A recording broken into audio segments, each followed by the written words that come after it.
Siyankosela kabathandzekayo egameni lenkosi nemsindisi wethu Jesu Kristu kulisonto lesihlanu emva kwako ukubonakaliswa kwayo noma kwembulo kwayo inkosi yethu Jesu Kristu iphindze-ke futhi ibe sihlanu kwenyanga yendlovana eminyakeni namashumi lamabili nakubili.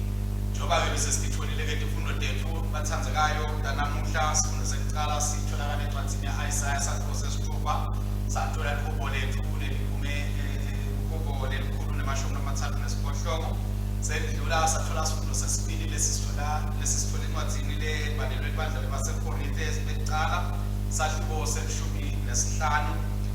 Sathola-ke nelivangeli lethu ngekulandzisa kwaLuka longcwele sahluko sesihlanu. Sihloko-ke bazalwane lesiyawukhuluma etikwaso ukuthi kwembula uNkulunkulu ngekumkhonda noma ngekumsebentela.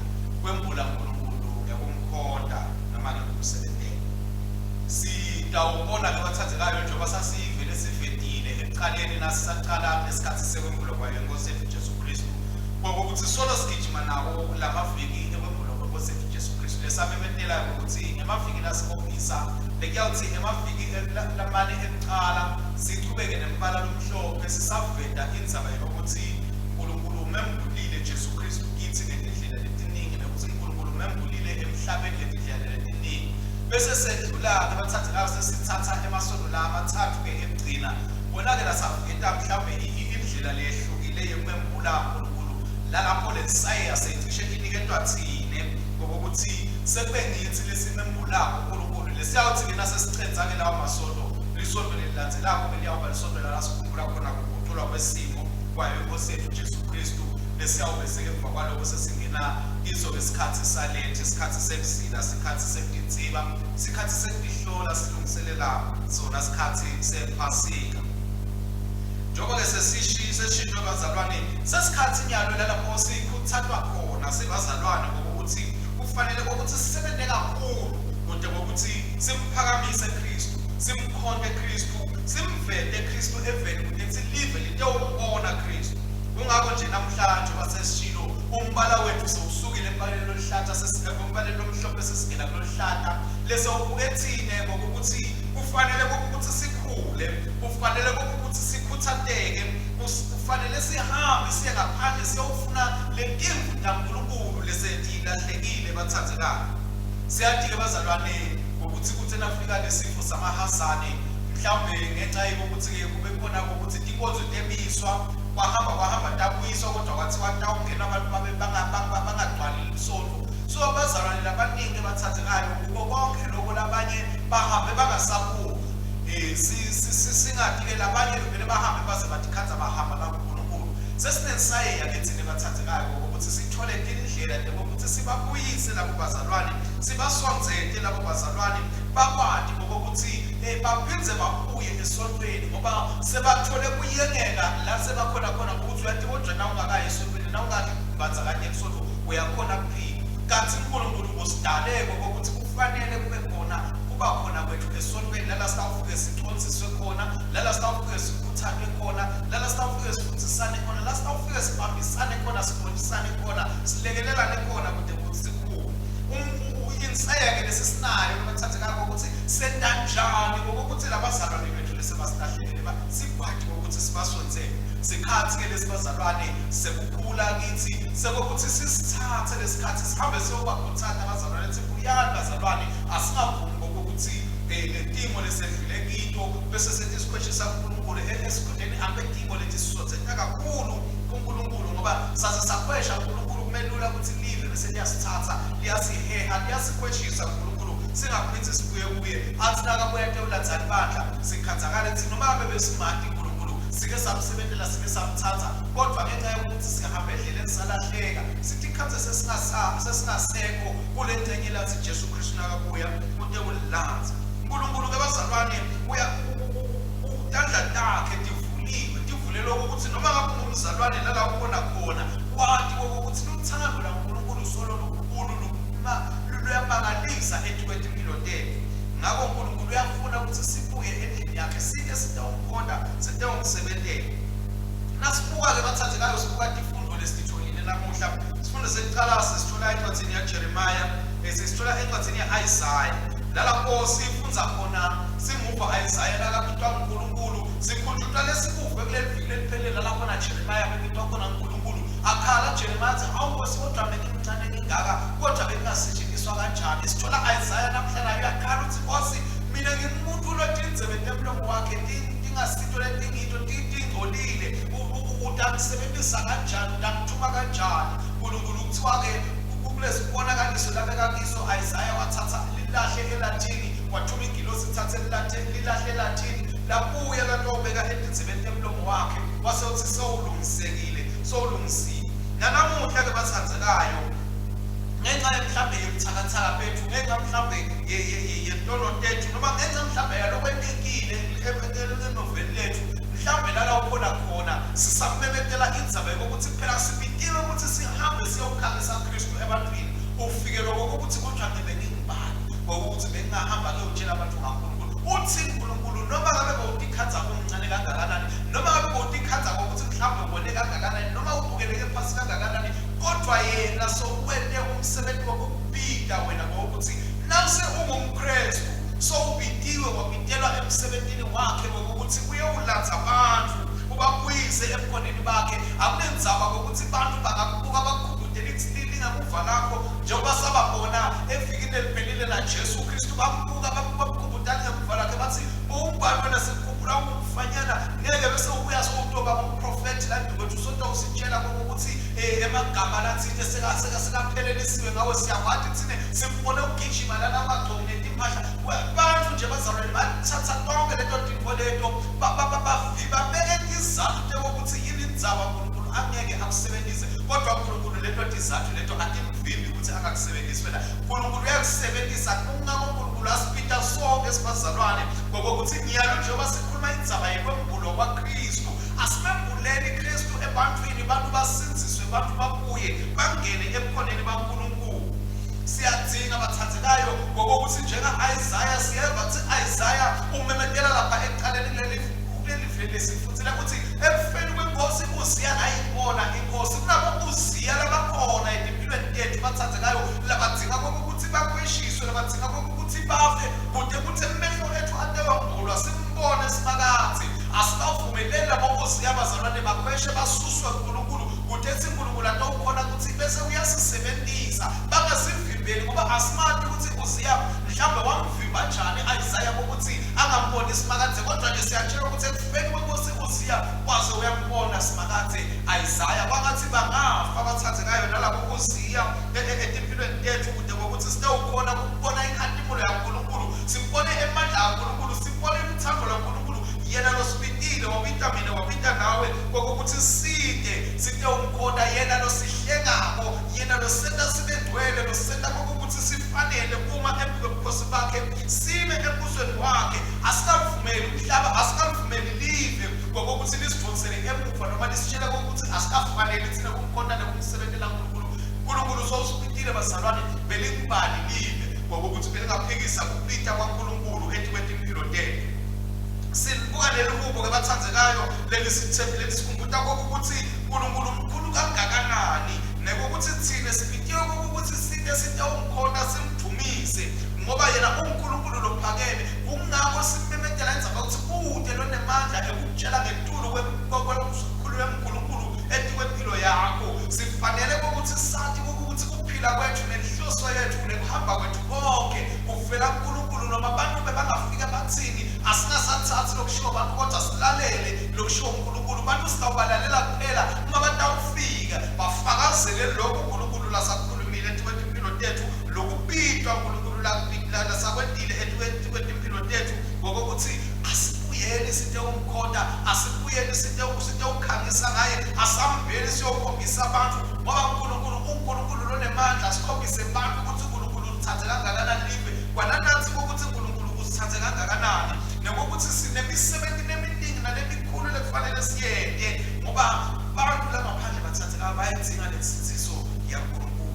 NaPawulu uyayiveta lenzaba uveta ukuthi kodwa yena lebekabonakale angulomncane kakhulu kuapostoli ngenxa yokuthi bekahluphekisako ibandla lohluphekisa laba bakholwa siyayikhumbula indzaba yokuthi uPawulu uvela evangelini lapha ngesikhathi ubulawa Stefane kuthiwa kwabanguye logadza imajazi alababulawa Stefane kodwa uNkulunkulu wefika kwakwesula bokupheshisa konke lokwathi sengidile ngiyakusebenzisa nawe mzalwane akunenzaba ukuthi wedlule kuphi akunenzaba ukuthi ube nani empilweni yakho kodwa sesikhathi uNkulunkulu bathathekayo nafuna ukusebenzisa ngawo nawe buka ubone ukuthi uNkulunkulu wamthatha Pawula wamsebenzisa kakhulu kangakanani nawe uNkulunkulu unemandla ukusebenzisa akuthathe akusebenzise musavuma ukuthi live likweneke noma likunamathelise kuwe lala ubuya khona sakubuka embili ukuthi uNkulunkulu sokuthume kuphi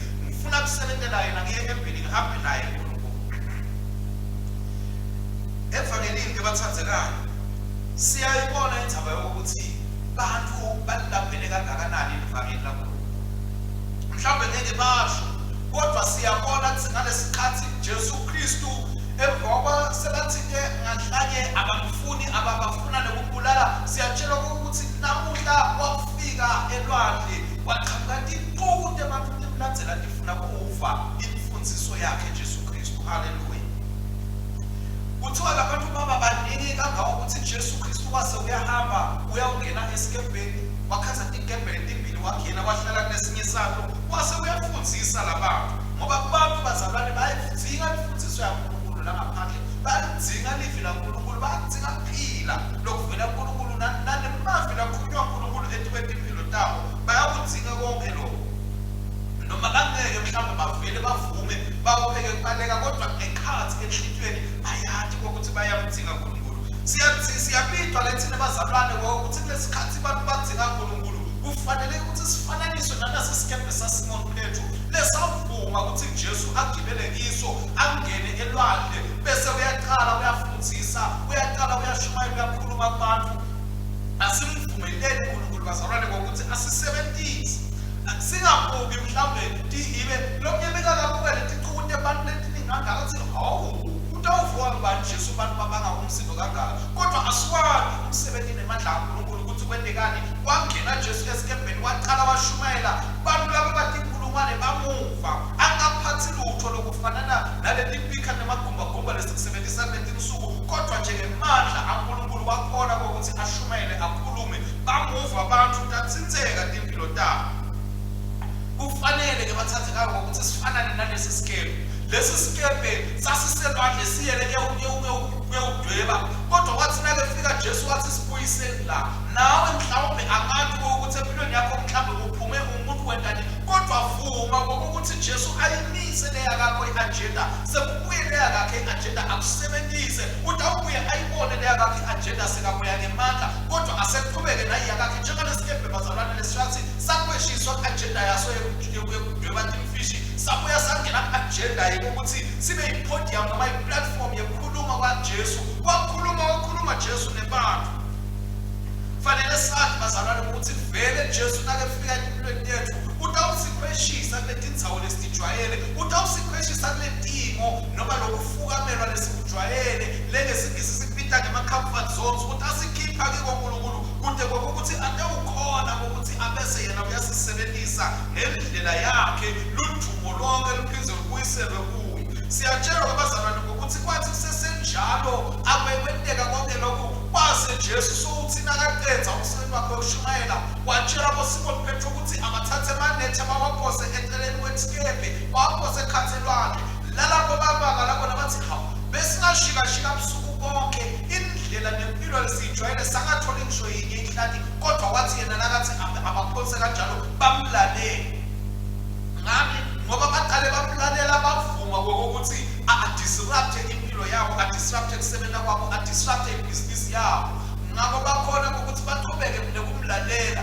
ngoba bazalwane lokusibulala kakhulu sibazalwane ukuhluleka ukulalela uNkulunkulu nakasiphonsisa noma asasitshela ukuthi asebe kanjani sifune thina ukuthi simthathe simvalele esikonteleni ukuthi cha thina Nkosi sifuna uhambe ngana indlela naye kanti yena sewuqhamukile aqhamuka ngendlela laqhamuka ngayo bavuma-ke boSimon Petro kwase sekubonakala abathathekayo lokhu lebebehlulile ebusuku bonke bashikashikeka ebusuku bazalwane kwakusikhathi lesasikahle selidweba tinhlani wawukhona tithola tibeningi ebusuku kodwa wathi nakefika Jesu athi phonsani imali ethakumsemini sitshela ukuthi tinhlani labaphumanado tagcwala letinkembe letimbili tacishe tacwila kwamangalisa abathathekayo nawe kukhona empilweni yakho lala kufanele ukuthi umvumele khona uNkulunkulu ashintshe nje simo asebenzise impilo yakhe kuze ukuthi kugqanyiswe igama lakhe nakaqedza uNkulunkulu lalapho wena uyawubona khona impumelelo yempilo yakho lesolo kuyikhalela kuyifuna kodwa ungayitholi ngoba ungakhoni ukuthi uqale uvumele iagenda yaNkulunkulu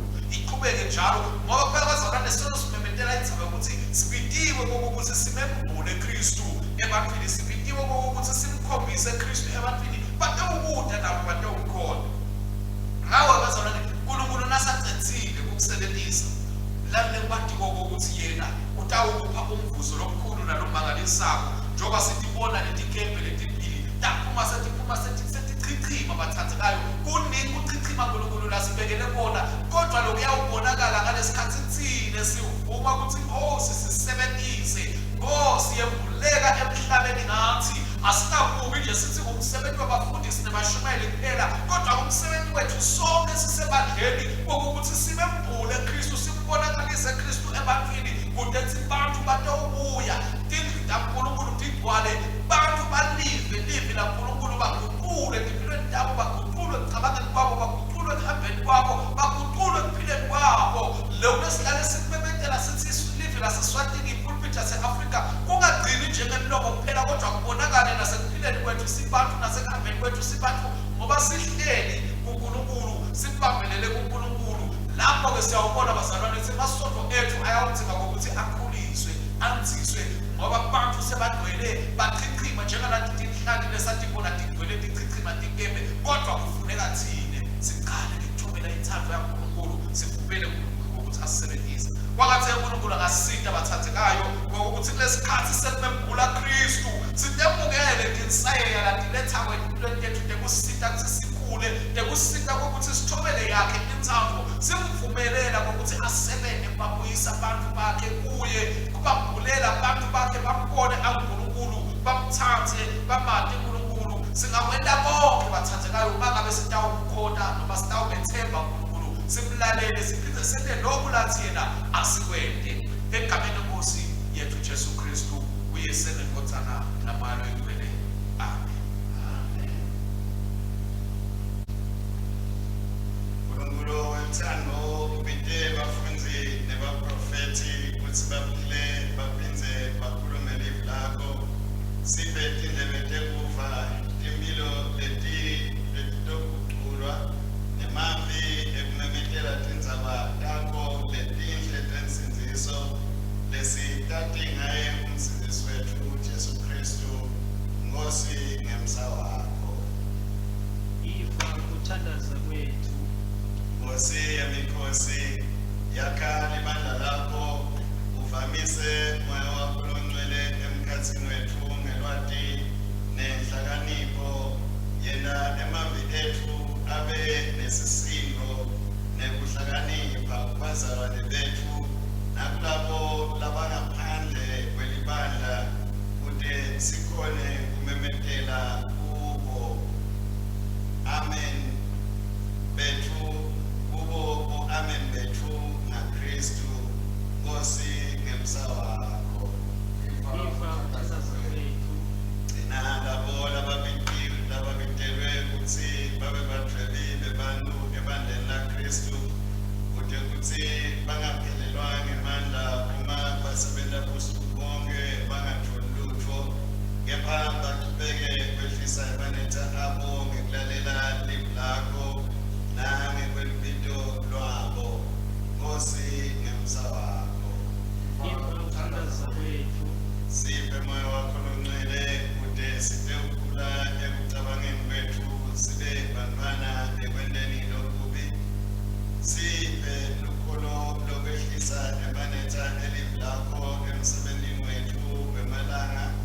Siyethemba nendodzana yakho ukuthi yena umsebenzi wayo wemusa kulabo labadoni njengathi, usisa onke emakhaya emaKristu, kude live lakho lihlanyelwe livete ithelo letiningi. Nkosi ngemsa wakho. iva kuthandaza kwethu, Nkulunkulu ungabi khashane nathi, njengobe wende imisebenzi yensindiso kuJesu Kristu, nonopha usisite kuzo zonke izinkinga, hani kuphiliswa kulabagulako, emandla kulababuthakathaka, nekuthuthudwa kulabahlushwako nalabahlukumezwako, thuthuta labashonelwe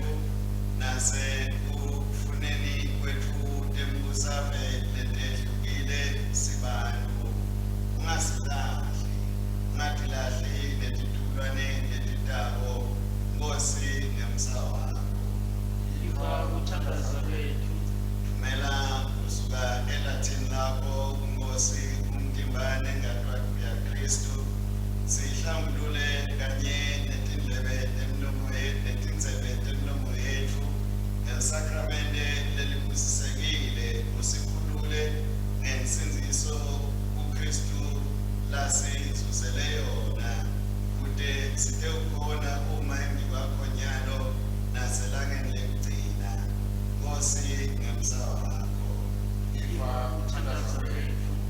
Nkosi lengcwele, letha indalo yonke enkathimlweni yebukhona bakho, uqhubeka wemkhule indothana yakho njengemsindisi wethu. Letha ukuphiliswa kwemanceba onke, uhlanganise lokwephukile, ukhulume iqiniso kubo bonke uyengeka.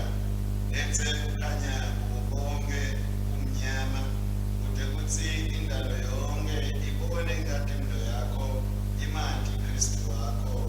Nkosi ngemsa wakho, Iva ukuthandaza kwethu. Nkosi ungesuki kithi noma nini, noma singakethembeki kuwe netibusiso takho. Uyathokoza kwemukela ukubonga kwethu lokuncane nekungafuni ukulalela kwethu. Usibike ukuthi sikulalele ngenxa yokudinikela kwaKristu lokuphelele. Yena live lakho libuse kithi, nemoya wakho usivuselele ukuthi sishiyeke emuva utati nekukhathateka, silandzele wena konke lesikwendako ngaye yena Jesu Kristu indothana yakho, inkosi yethu, lophila abuse kanye nawe, naye lowo moya longcwele uNkulunkulu munye manje naphakade. Amen. Abenika ndemandla sikunikela kuwe Jesu Kristu Nkosi yethu, ube